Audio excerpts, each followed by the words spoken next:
Subscribe कीजिए ध्येय IAS channel को और बेल आइकन को दबाइए लेटेस्ट वीडियो सबसे पहले देखने के लिए।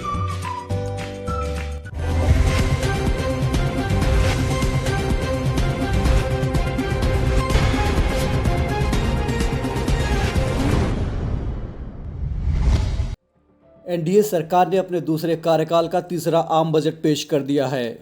कोरोना संकट के इस दौर में आत्मनिर्भर भारत पर जोर देते हुए वित्त मंत्री निर्मला सीतारमण ने लोकसभा में टैबलेट के जरिए बजट पेश किया।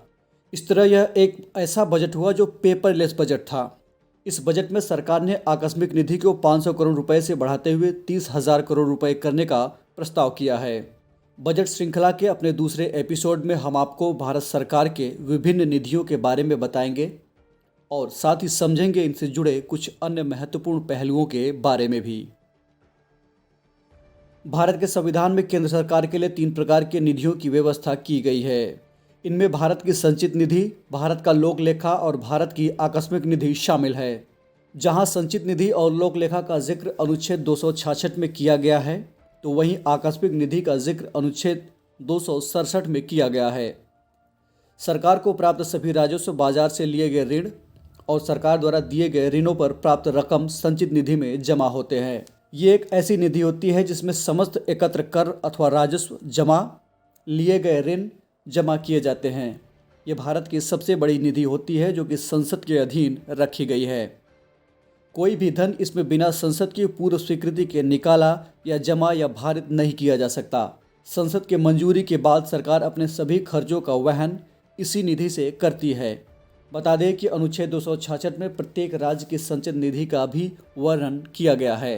पब्लिक अकाउंट का गठन भारत के संविधान के अनुच्छेद 266 क्लास 1 के प्रावधानों के तहत किया जाता है, जो कि उन सभी फंडों के संबंध में है जहां सरकार एक बैंकर के रूप में काम कर रही है।